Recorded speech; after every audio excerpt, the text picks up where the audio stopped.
Instagram. I'm ready to tell the story of Robotron now. Like, why isn't it out yet? Well, why isn't Gummy Challenge out? Gummy Challenge is out because I literally had technical difficulties out the yin yang trying to edit it because files everywhere. Period. Like, that's a really old film, so it was hard for me to gather up all the raw footage again, and it's unsynced. I don't have, like, I had it originally backed up from school, but I don't know why it's not showing up anywhere. Fuck, I can't talk still because of long COVID. And people are gonna think I smoke weed or drink. They're retarded. I've been sober for 3 days now. Sorry, I don't believe in ableism, literally. Like, I don't want to use that R word at all. I'm just, it's something I picked back up recently, unfortunately. I guess a part of it is because of what people have been saying to me, being ableist as fuck, and somehow I feel like it gives me the right to say it back. Straight up. But it's not true. I don't have the right to say that word, even if people are using it on me all the time now. Anyway, yeah, that is, like, that's a part of why Gummy Challenge wasn't dropped on SODMG.com, because I wanted to add to it. There's, like, the version that was submitted at school was literally made in the last, like, 5 minutes before the fucking, film, night. And it still was better than most people's sound films, not gonna lie. I can't lie about shit like that. Like, I'll be humble. I'll say, like, none of our films were really that good, our sound films. Like, not even, like, well, okay, I'm not gonna start mentioning other people's in specific. There's no reason to. Well, like, there really wasn't a great sound film. There were some cool shots in everybody's. Mine had one of the coolest shots, too. And that was thanks to Noah following my instructions, but Noah's vision as well. Because Noah had an eye for it, and I saw that in Noah. Other people didn't, and Noah stopped believing in himself somehow after that. Even though whenever somebody watched Gummy Challenge, they would always comment, "These shots look cool as fuck." That's thanks to Noah and me, but it was because of me picking Noah, and nobody else would pick Noah. And I'm not saying, like, that I'm the coolest, nicest person in the world, or that I'm, like, geniusly insightful for seeing that Noah had a passion for cameras. But I mean, he did, at least at that moment. And I'm talking Noah Waboose here, obviously. Shout out Noah Waboose. Legendarily underrated cam op until Robotron. For some reason, by the time of Robotron, he, like, gave up on cameras. And it sucks, because at the beginning of the year, he was stoked on it. I don't know what happened after that. Something really changed in the first month of second year of film school. Something really, really changed amongst the students there. And I think it had to do with me switching scheduling groups, maybe? Because, like, other than me, there was only, like, 3 people that switched between them or whatever. And I kind of gloated to Montana about how she didn't make it into the group at first, in the group chat. But I was just joking. I would have switched up spots. It was a quote that was funny. Like, I said, it doesn't matter what group you're in, it matters what you make of it, or something like that. And then I put -tree at the end. And then people from my scheduling group, they liked that comment. They thought it was funny. They understood me because they met me in real life. Somehow, I just got, like, completely shunned by the other group the moment I stepped in there. And I sort of knew that was going to happen because Jack was in that group, and Jack said that happened to him. And Cody said that happened to him. And what I saw from that when I got in there was, like, I would actually make effort to talk to people, but, like, Jack would not at first.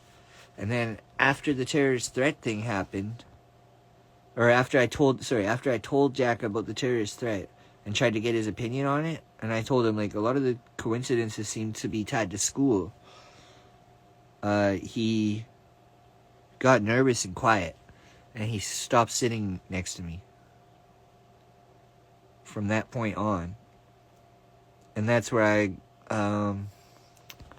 feel like gaslighting really got ramped up there by the rest of the students. It was like, suddenly, like, they would all act weird around me and, like, avoid me. Because I got a terrorist threat written on me. It was, and I remember one time, and literally the day that Jack stopped sitting with me, the whole class moved over to the other side of the room. And then Rogan said, come on, guys, he didn't do anything that bad. And, like, who could he have been referring to? Right? Like, this is where it's like, obviously I recognize that happened, but what am I going to say in that moment? How am I, like, nobody would respond to me about anything, talk to me at all about anything. I wasn't the best at starting conversations with that group after that, because it was just like, I don't know, there was something going on, and they were partying without me, so that's probably where it all went down. And if you think about the terrorist threat timing, it happened right after the only party that I went to. And that was a party that the rest of the class did not go to for some reason, even though it was supposed to be for the film kids. That was the most suspicious part. And I can't remember anything from that party. So who knows? I could have been late. Or I could have just drank too fast. I was trying not to drink, but they played... I was trying not to drink much. I was just there to make a quick, polite appearance. And then I was going to go downtown and do other shit. I was trying to meet up with my friends that night and stuff, but somehow I ended up blacking out, waking up in my bed not knowing what happened. And then, like, within a few days after that, the police knocked on my door telling me that someone had written a letter to the local NDP office using my return address. That was threatening police officers and political people, politicians.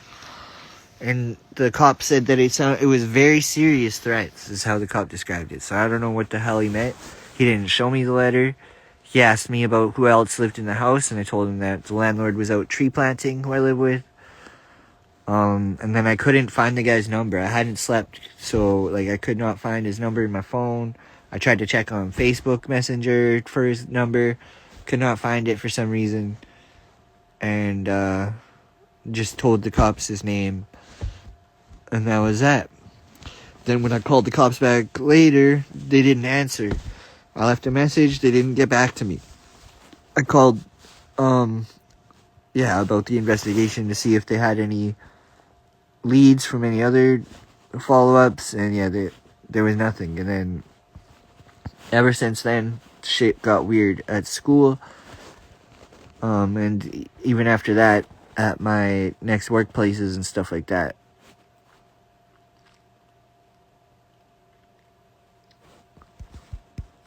And I think it's something to do with the terrorist threat because of the timing. And because of how the kids acted about it. And that makes me think that the kids had something to do with it. But I don't know. And, like, can I win? Can I get out of this situation? Nobody even believes me that I'm in a situation. I think I'm just making shit up. But I have all fucking tons of evidence of everything that I say. And then other times you might think I'm lying when I'm joking, or you might think I'm joking when I'm serious. That seems to happen to me a lot with people that, like, don't really know me. So especially, like, say that second group of film kids. And then even the first group of film kids eventually turned on me, sort of. Seemed like, especially afterwards. I don't know, man. But Robotron. Okay. So my main cam op was supposed to be Noah, and that was, like, from day one, that was the most important piece to me, was to get Noah as cam op. And he was excited about it at first. He was really hyped, because I told him, like, it's a giant robot movie where it's just people wearing boxes on their heads as the robots. And, like, I told him exactly how we're gonna do, and this was before we even learned about the force perspective and all that shit. Like, I knew exactly how it was gonna look, because I'd seen fucking Power Rangers and shit before, right? It's not hard to picture it, for me. That's my skill, is picturing shit and then making it happen. but I need the crew to be on board to make it happen. And I just could not get crew. I was following the rules by the book when all the other kids were not. So, like, the rules that our teacher that sabotaged me laid out was, like, you can't try to get people on your crew until you have a date locked in. Which is ridiculous. Like, that's stupid. And then he even said, like, I know you're all gonna break the rules anyway. Why would you say that? Because then they all did. I didn't break the rules and everybody else did. And that's part of how I got fucked over. Over and over and over again. And on the script, like, yeah, I could have done my revisions faster. Because I got really good feedback on the first script, but some things to change. I didn't really like the changes, but I made them anyway. You know, part of the process is to learn how to be cooperative and compromise. So, like, pretty much most of the kids had problems with the revisions that they were made to make, but it's part of the learning process, is, like, learning how to work with the higher-ups, the producers. And yeah, I didn't struggle with the revisions at all. It was very minor changes that I was told to make, but I kept putting it off because I didn't want to make them. And one of them was a pretty major change. She made me remove a whole character, which she said was like a lazy way of humanizing Mr. Money. She made me remove Mrs. Money, who was supposed to... That was a lazy way of humanizing Mr. Money, which I disagree with to this day. How is it lazy to add his personal life in there? How is that lazy? Jennifer? How is that lazy? And, like, maybe, like, the dialogue specifically, and that's what, like, she wasn't, like, super dismissive of the Mrs. Money inclusion. It was more like she just couldn't see how she just didn't like how much space that it was literally a phone call. It was pretty much all Mrs. Money showed up for. But still, that phone call was important to me for the plot and everything.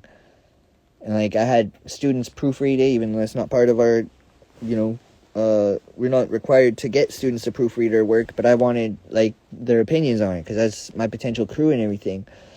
And they liked it. They liked the Mrs. Money part. They liked how it humanized Mr. Money. The conversation is what humanized him. Like, there was a whole point to that. Of course he humanized Mr. Money. What do you mean? Like, and then I struggled to make him seem very human after that, to be honest. And, like, the whole thing is Mr. Money had the cyborg implant. So there was a whole point about it. There was a whole point about him being, like, you know, in between human and he's working for the robots. He's human, but he's working for the robots, and the robot is capital Steel, and he's an actual robot, like, by definition of what the nerdy weebs who actually don't know what they're talking about say robot is. They say that a mech can't be a giant robot. You can't call a mech, if it's pilotable, it's not a giant robot. That's a stupid meme that weebs follow. If you actually look up the definition of mecha or giant robot, it literally means the fucking same thing. Like, it's a distinction that I understand, but it's also inaccurate. Like, I understand it from a genre point of view, like, distinctively, you know, Ultraman is different from Power Rangers, Super Sentai. That type of thing. Ultraman is a giant robot, and that's just a robot, whereas Power Rangers pilot a giant mech. But it's still a fucking giant robot. If you want to go basic, right? A robot means, actually, let's look it up to make it actually, this is the perfect time to do that. We're going to look up the definition of robot. Let me go get my computer.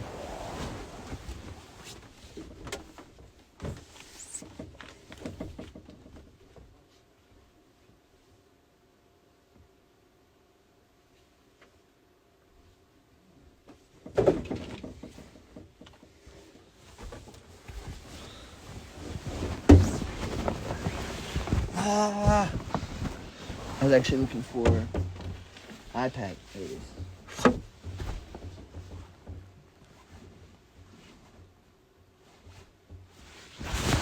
Alright, looking up the definition of robot. And I guess I should just use like a Western example. So I could use Transformers versus Power Rangers, right? Though Transformers is a funny example because they're also cars.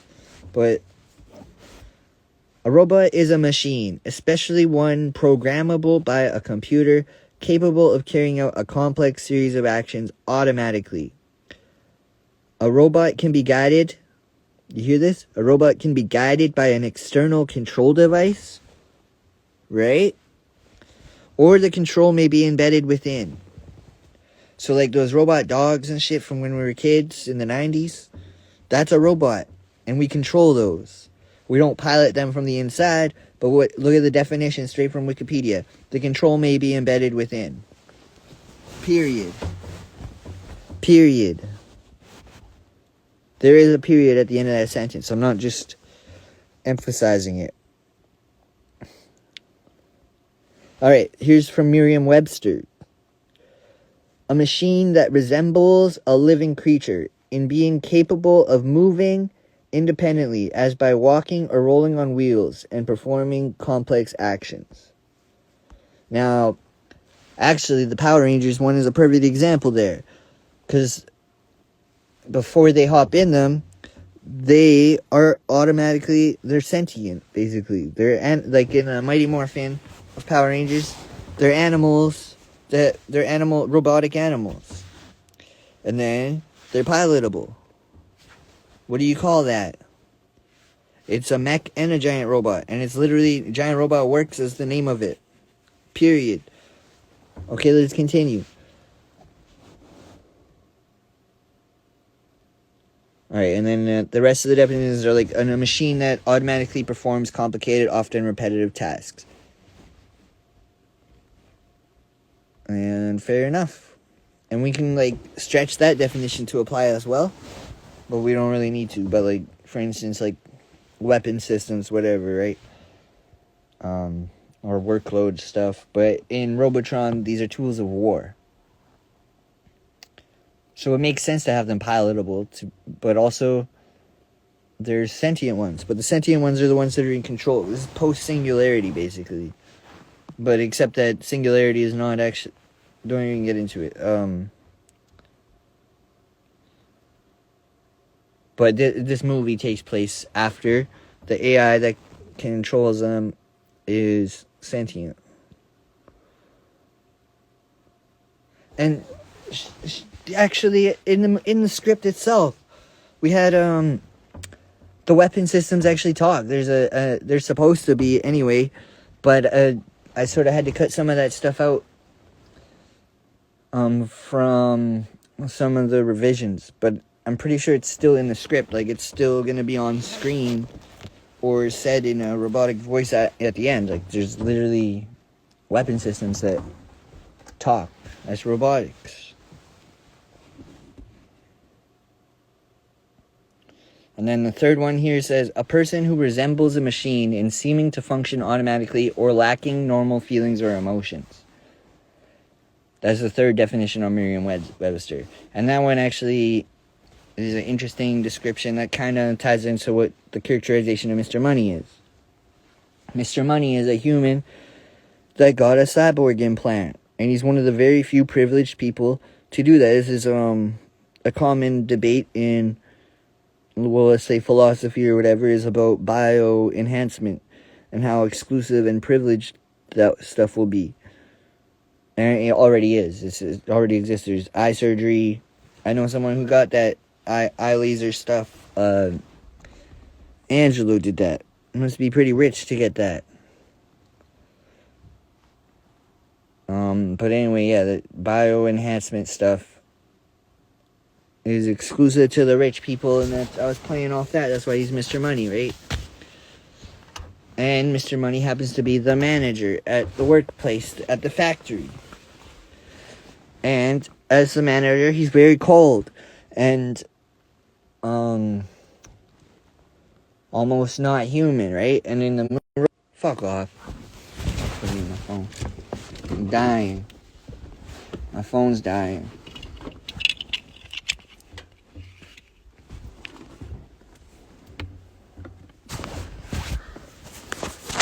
In the movie, we got Mr. Money doing robot moves, and it's sounding like a robot.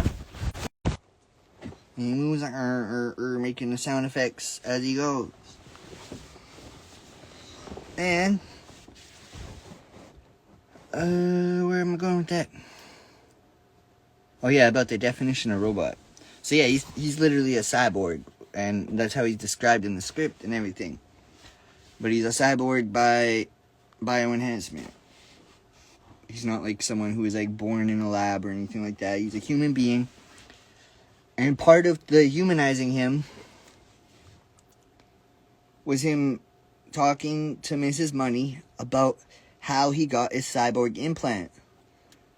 And actually that provides a good backstory to Mr. Money as well, whereas I didn't have any of that in the final script because she made me delete that whole character, which means I deleted that whole phone call, which means he's lacking motivation, and I think that's part of why people weren't really following the character's motivations in the crew and everything. Fuck, it's hard to talk with this long COVID shit. Blah. Everybody was so shocked every line of dialogue, how good the dialogue sounded. But they didn't get the gist of the story. Only a few people actually ended up reading the script on set. They read the script on set because they were bored or whatever. And then they were like, wow, that was a good script. What the heck? But they still didn't quite get it because I had to delete that scene. So that's one part of Robotron that kind of sucked. That was my main gripe with the revisions. Yeah, Mr. Money explaining to Mrs. Money about why he got the cyborg implant and what they're planning on doing. Like, that's really important to have in my opinion. That's very important to have because he's one of the main characters. It's almost like Jennifer only wanted Art to be the focus. Art being the worker, factory worker, that also is building his own robot from scratch in secret. And she only wanted to focus on him, it seems like, maybe. I don't know. I can't guess at her motivation, but she just said that it seemed like a cheap way to humanize Mr. Money. I don't think it was cheap. Like, it just makes sense. He's like, what? I don't know. I can't think of a better way to do it. And like, it's kind of like a George Lucas type thing, isn't it?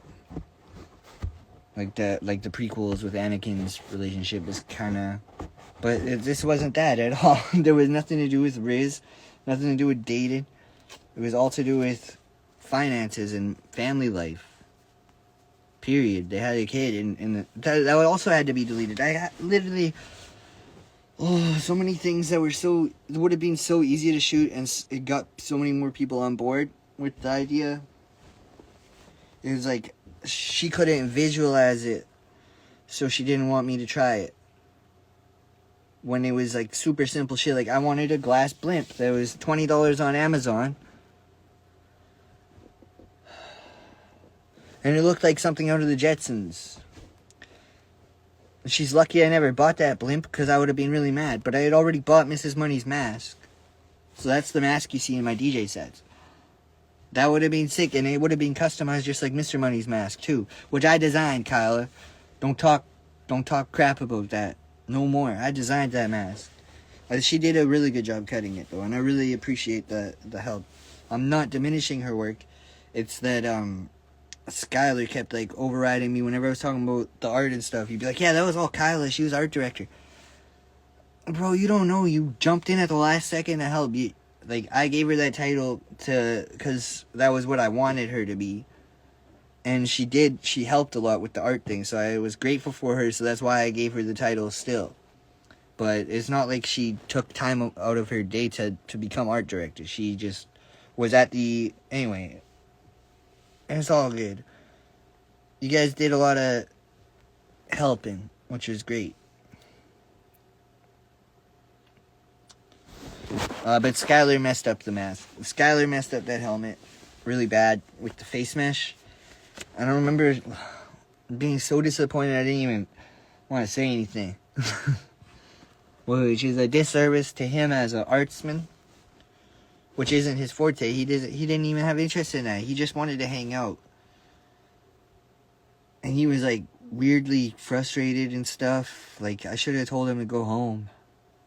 But he felt like left out or something. Like, I should have explained, like, man, I don't know. Communication's hard with some people sometimes. So I let him make that mask, and then I didn't fix it myself. Because I was busy making other masks. This was the night before the shoot.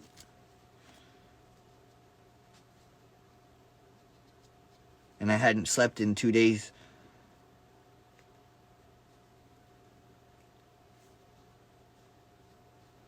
Because of stress. That's when I was stressed, counselor. Counselor's telling me that this brain shit is from stress. No. And he told me he told me to lower your stress, and that should help. What do you think I've been trying to do these last few months, ever since being in the counselor and everything? I've been trying to reduce stress. I don't have that type of stress that you think. It's because he hears the word pressure, because I told him about my brain pressure, like, that I have physical brain pressure. And I think he's taking the word pressure as whatever definition he wants, like stress. And that's not what the fuck I mean. I mean, it feels like my brain is, like, exploding. Other people say it's, like, melting, and that also, like, I've also said it feels like swimming in blood before, like, it's a similar idea. It's shit going on in there, physically.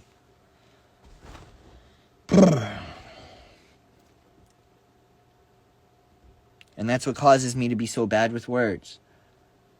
And bad with memory. I can't finish my own thoughts. I went to the hospital about this, and they didn't take it seriously. And now I've got MRIs about it. And it's still going to be hard to find about it, because it's long COVID, and it's hard to discover. And you could tell me that I don't know that because I'm not a doctor or whatever. But it literally always matches with the symptoms of long COVID. And that's the fucking obviousest explanation ever. Considering I got COVID, the first time I got COVID was a really bad infection. Ever since then, must have been asymptomatic if I was infected ever. But the time it started was right after the holiday season, which is the peak of COVID season. And I've seen family who barged in here, invaded my personal space without wearing masks. And they were literally sick. And that was my mom. And that's disgusting. That's disgusting behavior. Before COVID, if she was ever sick, she'd be like, I hope you don't get sick. Just stay away from me. I don't want you to get sick. After COVID, she's like, oh, I'm sick. I'm coming over. COVID makes people want to spread it. It's literally a fucking symptom, I think. And I say I think because it's not an actual, literally, obviously, they don't check that in any diagnosis for anything. But it seems like it. There's also an underreported symptom of euphoria from COVID. So if you combine those two ideas, it makes sense. People actually feel good from having COVID. In a weird way. There's like this, it's like a smooth brain. It stops you from thinking. So it's like the ignorance is bliss thing. Oh, and I ended up on a COVID rant when I was trying to talk about Robotron. And, how shitty it was. Yes, Mrs. Money.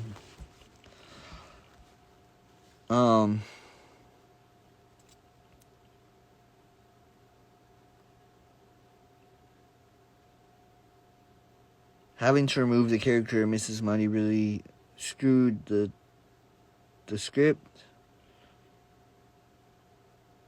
Like, I don't know what I could have done to change that. I still think the script is good. Other people do too, but I do think that I should just add Mrs. Money back in. Where you at? T-Pain says in the name of his live stream. What was my last comment to T-Pain on Instagram? WYA. Why? Because I've been calling him out on Twitch and everything about the Zuckerberg situation. Here, I gotta show the proof every time. Because otherwise I'll have nothing to stand on, right? So there you go. There's T-Pain saying "Where You At" is the name of his Twitch stream, which I can't literally point to myself and be like, look, he's talking about me. And that's part of the whole deal. And it's fine. I'm playing the game, and I'm playing it very well. And T-Pain should stop working with Zuckerberg. That shit's whack, and everybody agrees. But the money's probably real fucking good. And T-Pain's Mr. CEO, Mr. Money. I gotta team up with T-Pain. And I'm Art Workman now in this situation then. And then Mark Zuckerberg would be Capital Steel. Or would it be Elon? Because, yeah, there's clearly a bit of an Elon influence through Robotron. Not even, like, directly inspired. He just happens to exist in the world doing what he does. Talking about the topics he does, especially at the time. So that's why there's an obvious comparisons to be made to the world of Robotron and real life. And what did Tesla just do? Invented robots. I raised my case on that. And the guy on the Lupe Fiasco AI radio show that joined the live stream on Instagram. Sorry, it was a live on Instagram by Lupe talking about AI radio. And this guy joined. And he had a very similar voice to this guy that joined the Nicki Minaj radio on Stationhead and freestyled some shit that I went over on Facebook. You can check that on Facebook. But on the Lupe stream, he said that he wrote a script that's playing out in real life and nobody believes him. And Lupe was amused by that comment. And then he kept repeating that. And he's like, no, you don't understand. I wrote a script and nobody believes me. It's playing out in real life. And then that part of the conversation ended and he left the call. But, because he wasn't really having much to say about the radio. He just he kept talking about this script he wrote. Oh.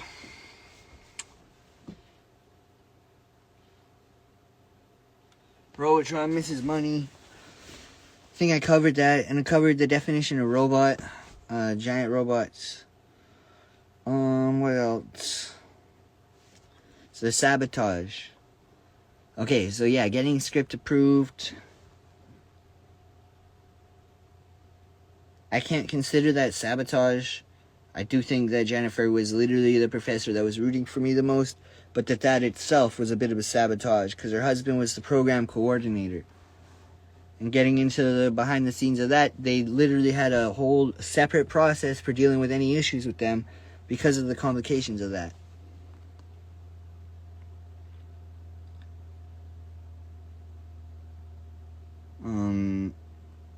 So that shit causes, like, I didn't literally have a problem with them.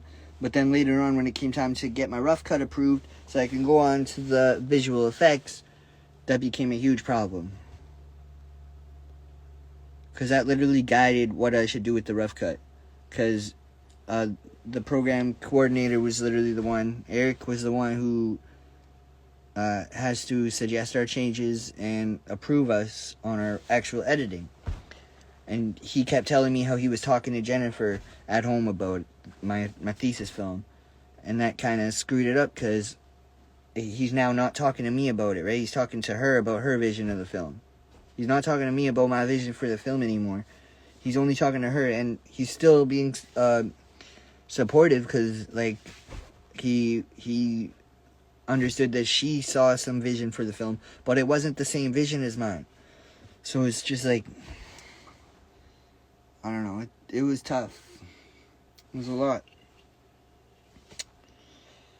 And then when it came time to the actual shoot, which I ended up being one of the last ones,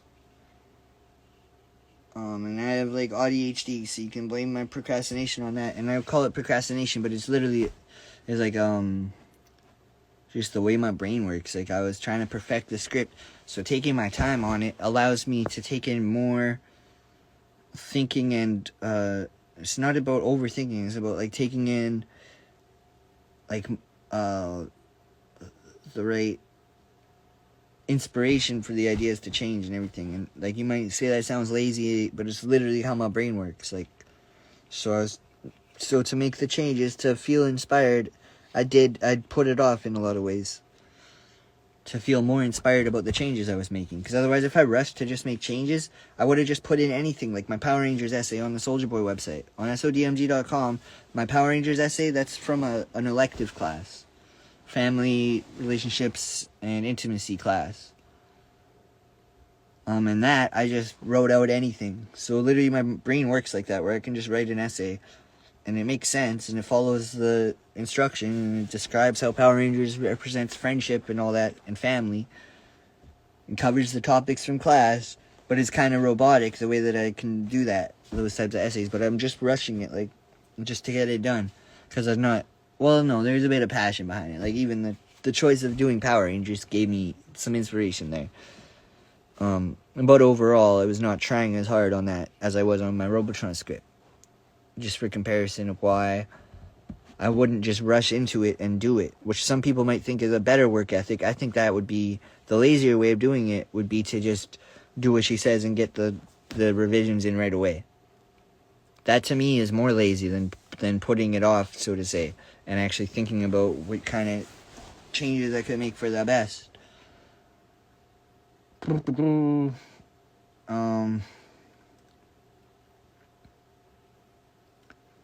do I gotta add from there?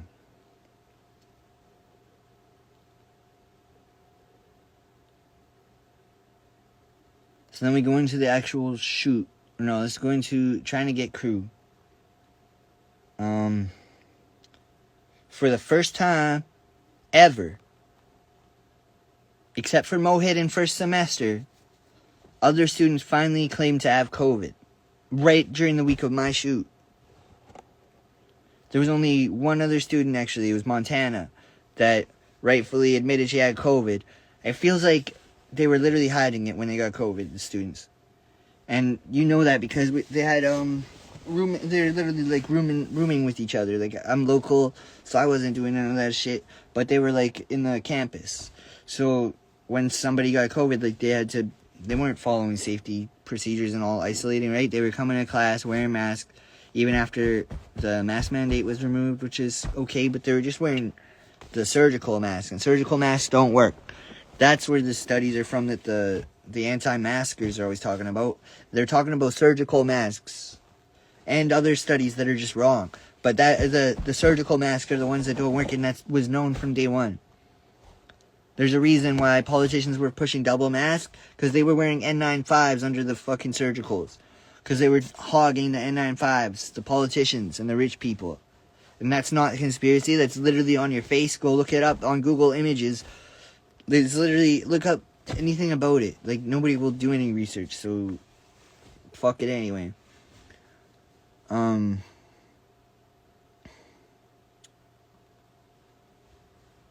So yeah, all of a sudden, during the week of my shoot, everybody got COVID. People that had agreed to be on my crew got COVID all of a sudden. And it just made no sense and really screwed me over. I was undercrewed. And then for the actors, like Kyla who also helped with the art, it was hard to explain to them why, like, you know, make excuses to them why certain things weren't playing out on set the way that they should have, like from rehearsals and stuff like that. Because things changed, like a crew disappeared out of nowhere. All of a sudden, Ronak and Gracie got COVID and still wanted to work on my crew the next day. And then I just remembered they didn't even have a fucking mask when they came on my set. And also, I was, de-nosing my mask, if you know what I mean, during the shoot. Partly because I was so exhausted from not sleeping, that I needed some help breathing. I probably had already gotten long COVID before that, because if you think about it, that's when after my first COVID diagnosis is when I got the ADHD diagnosis. That's when school became hard for some reason, when it wasn't hard at all before that. I mean, I was still able to do my work fast and stuff at that time, I was still good at editing and everything. Like, I was able to rush my film edits because of that at the time. Now, my brain is completely different. Is warped. Is damaged. Is damaged. It's that my thoughts can't complete. It's just shit sparking around in there, but not going anywhere. My thoughts are leading to brick walls, and I can't finish my sentences. And, like, you might think that I'm contradicting myself by finishing my sentences. You don't know how much fucking effort it takes to just talk like this. And part of why I can do this for so long is because I'm letting myself go with the flow and change topics as I go. But, like, it's hurting my brain the more I talk. I think people don't understand. It really hurts my brain to just try to direct this talk like this.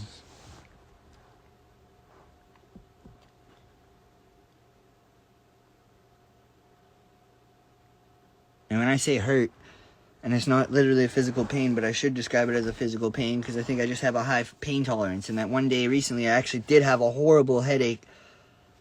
And that was literally just from not sleeping with long COVID. Like, I only slept like 3 or 4 hours that night and have long COVID, so it gave me a massive headache.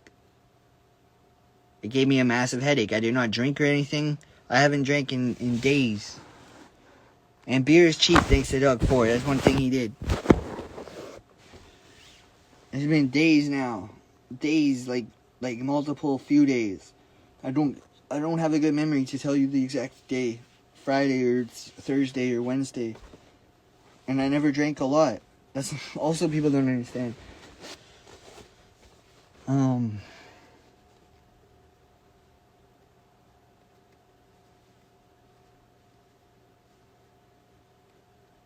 I just sound drunk because of long COVID.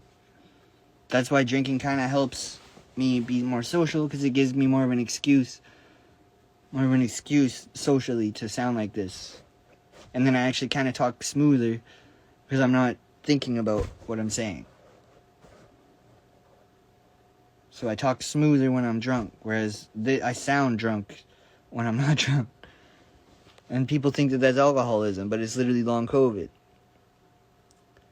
So that's a funny coincidence. Now what am I going to say next about Robotron? Everybody got COVID the week of Robotron suddenly, and still wanted to work, but only for one of my 2 shoot days, when I should have had 3 shoot days originally. But again, I had to cut down my script, take out the Mrs. Money part, all that shit, so I ended up with only 2 shoot days. And then the people on my crew a lot of them were first years that I got. And it seemed like they had all previously decided to not take it seriously. For some reason. I don't know. Like, for no reason. There's no good reason, that's for sure. But, nobody was working with me. And as a director, I should have taken a stand. And that's where, I should have taken more inspiration from people like Michael Bay on how to actually control people. There's been complaints about Michael Bay because of that. He's, apparently abusive on set. That's what certain people said, and certain people took back because they may have been blacklisted because of that comment. I don't think I'd be blacklisted for talking about this. I'd be blacklisted for other shit that I said years ago anyway, if I was. So, anyway, the point is that I should have been mean on set. I should have been mean. And that's a part of why I guess I seem mean after school. Because when the thesis film didn't turn out, suddenly I had resentment. Full of resentment.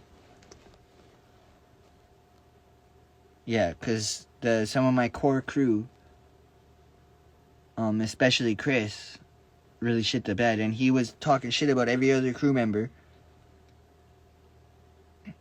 Chris didn't do his part good, and the thing is,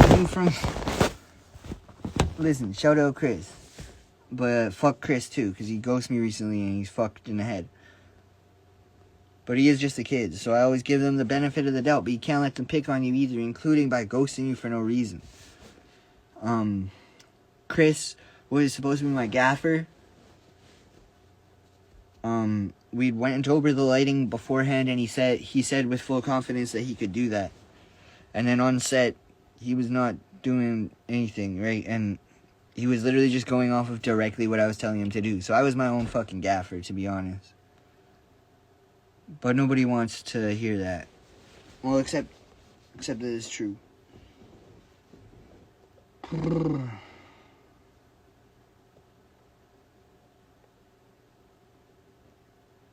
And he was cocky about it too. He said he didn't want me to do the equipment list.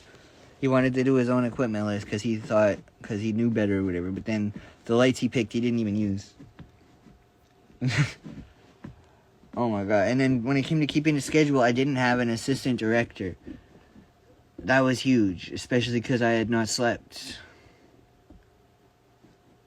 I had begged people to be my assistant director. It would have been an easy job. Ethan fucking knows that. I don't know why Ethan didn't put in a good word about that. And I think it had to do with on his set, me and Jedalyn had an argument. Which was just a miscommunication. I was trying to help her figure out how to use the sound thing, and she was pissed. She thought I was being cocky. And this is where autism comes in. Because, like, I was not trying to be cocky. I was not trying to be rude. And my tone probably did sound like exactly as harsh as those sentences right there while I was talking to Jedalyn at some point. Eventually. Because at first I was nicely pointing out, like, you know, you could try this with the settings. Because I had fucking experience with the sound shit, too. Because I was trying to be helpful. I was their boom up, and she was the sound person. So, like, she makes the decisions and the calls. But I was trying to be helpful with some of the things. And then there was, like, one part where I overstepped something. I did turn off the sound machine. Even though Andrew had recommended himself not to turn off the sound machine because it has so much battery that we don't need to turn off the sound machine at any point.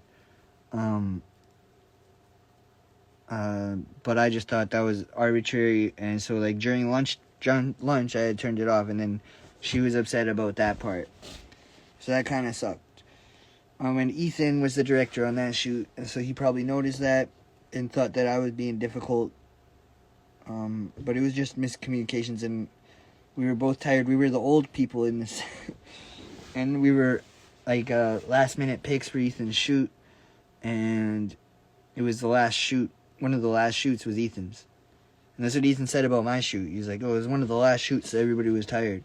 But, like, everybody had a good time on my shoot, so I don't understand what he's talking about. And we had a fast shoot. Everything went exactly according to plan.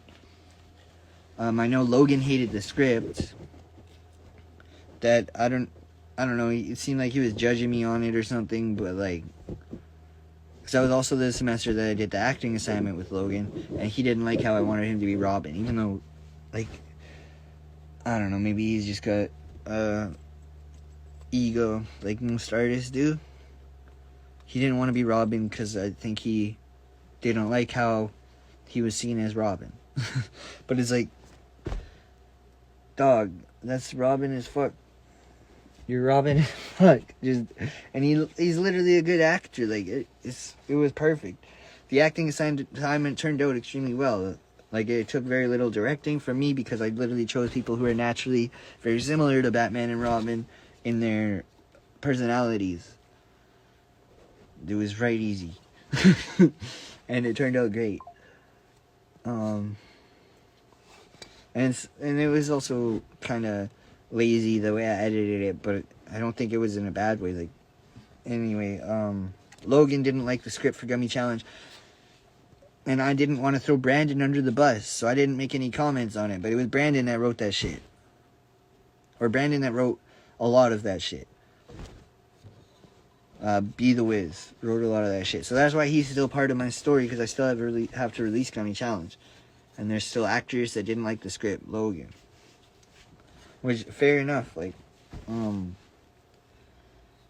I actually was open to, like, changing things. I was literally changing things on the set, and for some reason people that had nothing to do with it were getting upset about changing some of the lines of dialogue on set. That's what a director does. Who was it? Ethan was getting anxious about it. Like, autistically anxious. I'm not saying he's autistic. I'm saying he was, like, anxious, like, oh, you can't do that. You can't change a line of dialogue on set. And it's like, yes, you can. That's literally what you do. Like, it's how you deal with situations on a film set. And yeah, and he was, like, so panicked about it. Like, minor changes to the script and stuff.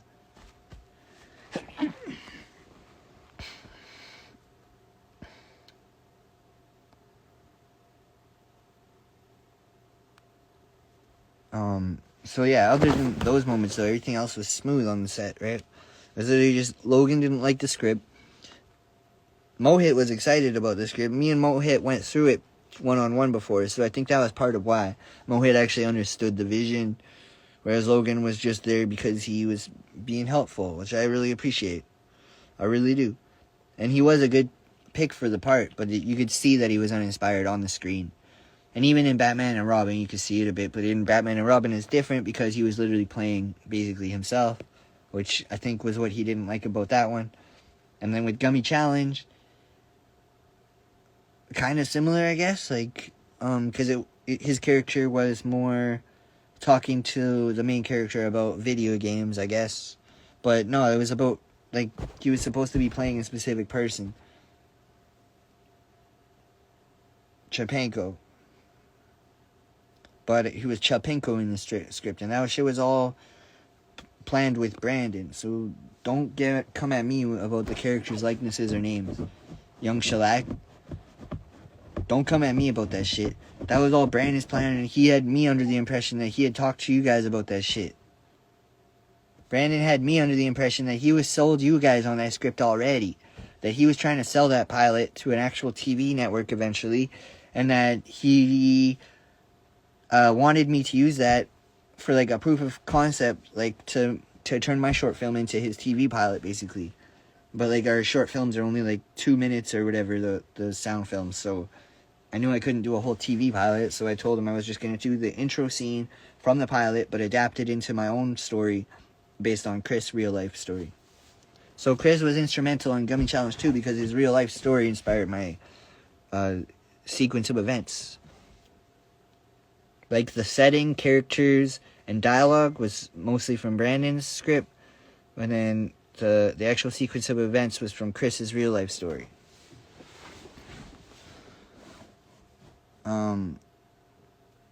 Anyway, and then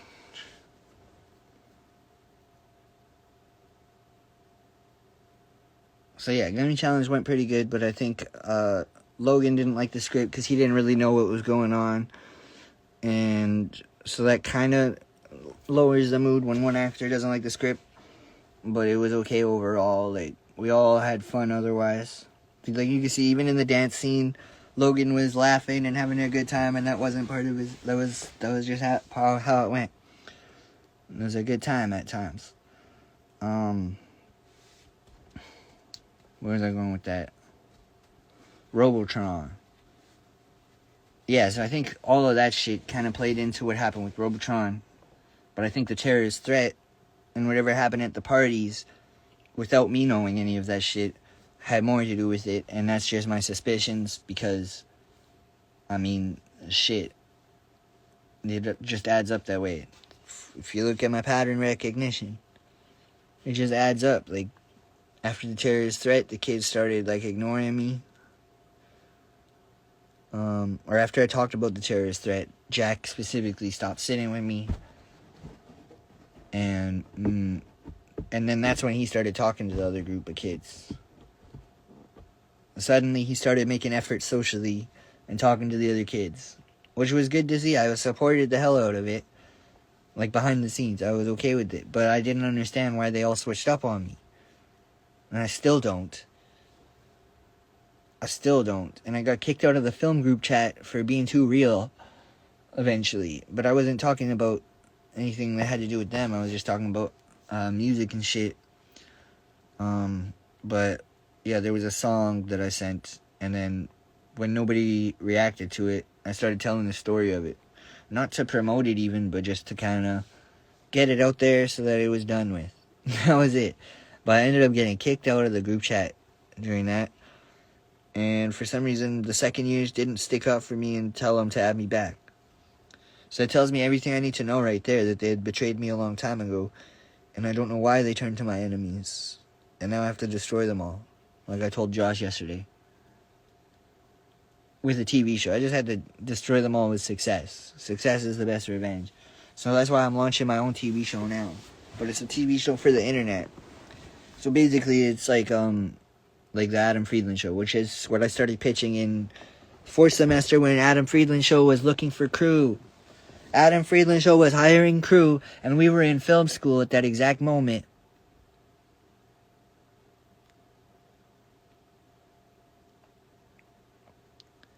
And some of my classmates were familiar with Adam Friedland Show already. Or not even Adam Friedland Show, their previous podcast, which I don't even need to name. Actually, fuck it is Calm Town. And that's embarrassing for them, not me. I could say it. Yeah, and so yeah, that student was not even enthusiastic about joining their crew. I don't know if he just didn't believe it would happen or something. But it was literally our best opportunity for work, I think, at that moment. All things considered. Because it was our final year of film school. And even if we had to drop out that semester to go work, it would have worked out better than finishing film school. But I don't think we would have had to drop out. If we had just created the show that I wanted to make as a test, we would have been able to apply for the crew, because I would have made basically our own version of Adam Friedland Show with me and Ad Harsh. And then it became me and this guy named Nolan, who was the guy that ended up removing me from the group chat for some fucking reason. And Nolan was pretty cool about the TV show idea, but he might have just been faking it the whole time. I definitely got busy to do it with just us anyway. I needed a helper hand, crew for lighting and stuff like that, right? Because we were gonna do it literally in the morning. It was a morning show idea, and then we could have actually had a show made out of it. So anyway, that's what I'm doing now. My next move is to make that show a reality. And it's pretty fucking easy. I could do it right here in the camper. But now I have long COVID, and now my brain is destroyed. So it's a lot harder now.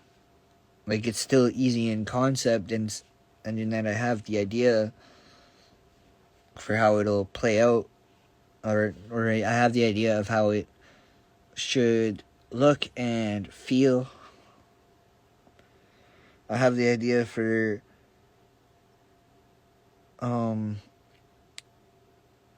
what type of topics it would be about. And it is very different from Adam Friedland Show in that way, so you can never call it a copy, because the whole format is different, and my entire personality is different, and the subjects that I'd want to talk about are different. But there would be some crossover. There would definitely be some crossover, and that's why Adam is welcome to be a guest on my show. And that's why I said I'm never going to watch the show again until he's a guest on my show. But I don't know if that'll ever happen now, because of long COVID. A lot of athletes are dying and retiring almost every moment you can think of, thanks to long COVID. It's constant. And I would post about it more often, but it's nobody pays attention to what I post anyway.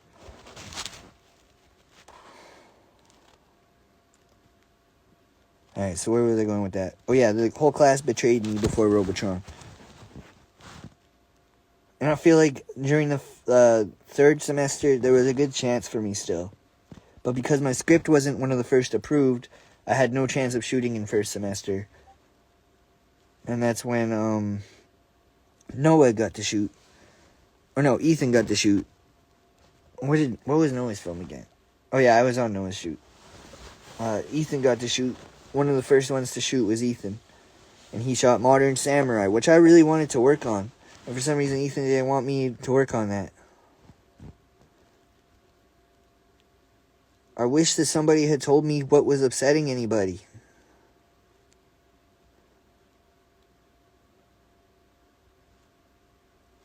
Because, like, before that, Ethan was always eager to work with me.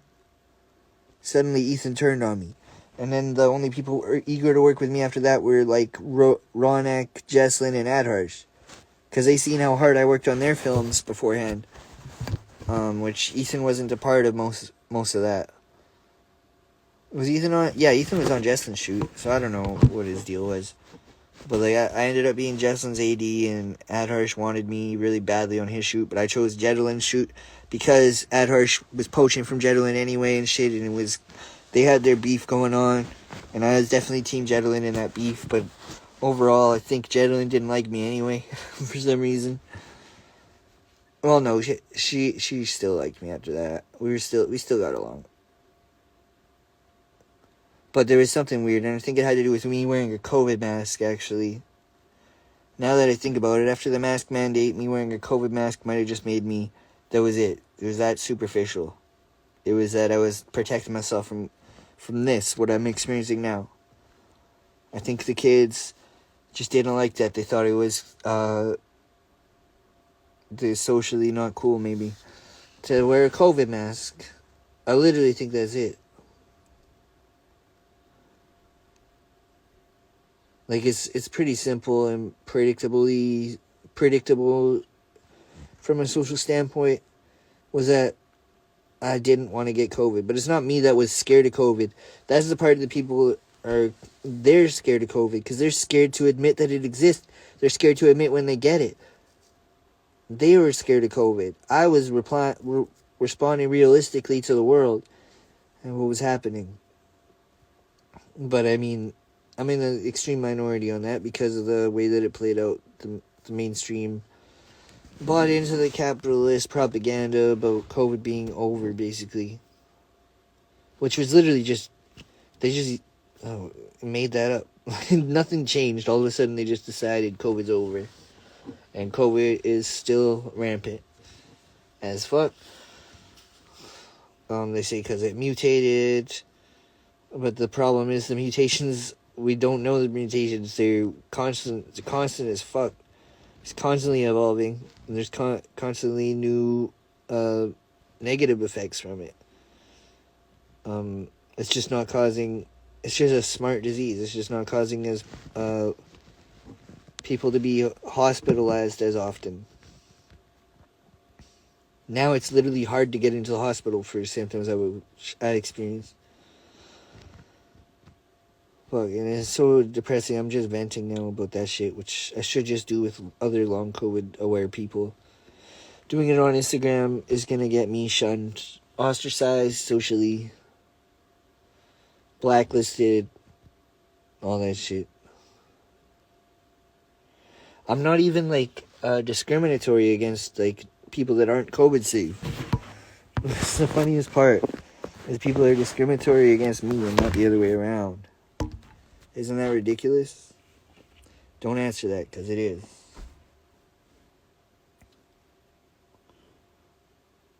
Okay, and then the last part of the Robotron equation is the equipment that I got to use. Because even though Noah and I did the Alexa test, aced it, and Andrew for some reason gave Noah 100% on the test, even though he didn't fucking lift a finger, and gave me 60 or 70 or whatever the pass was, and said that it seemed like I needed help when I was the one that did everything. And all the students agree that Andrew was literally out to get me. And why, nobody could tell. Because Andrew was just like that, power-tripping professor. And I'll keep rubbing that in because he's fucking been an asshole since then. The least they could have done is clarify shit afterwards.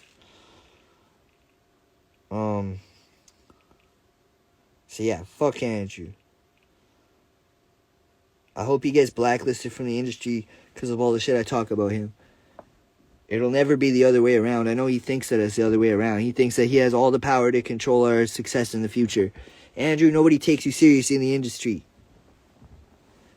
Breaking it to you right now. And it's for good reason.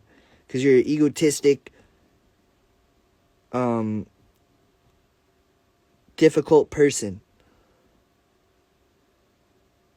And you just express it in a different, way than me. But that's probably part of what people seen in me. But I don't think so. I think I'm just dissing myself now. Because that's what people said about me afterwards. Not people. There's this one piece of shit that says that he needs to be under the jail for what he is. But anyway. What was I saying about Andrew? Oh yeah, he wouldn't let me use the Alexa, the RE Alexa, which would have made a huge difference in post-production. Because that was actually what shot in the format that we edit smoothly with. He made me shoot with the AGUX, which is a documentary camera that they shot some of Trailer Park Boys with. He made me shoot on the AGUX, which was a whole new camera system that me and Noah had to learn ourselves, basically, right before the shoot, when we already knew how to use the RE Alexa. And he said the RE Alexa was out of commission by the time of my shoot. Then he let the first years use it and say that the first years were the ones that were the last ones to use it. The fuck? That was completely unfair and needs to be addressed through the program coordinator, the dean, whatever. That needs to be addressed. I should have shot Robotron with the RE Alexa. It would have changed the entire shoot in a million ways. It would have changed the shoot. The actual shoot would have went smoother because we actually knew the fucking camera. And it would have changed the shots. So the shots would have came out nicer. So even in between shoot days, morale would have been higher. And it would have changed the post-production process because the footage would have came out in the right format.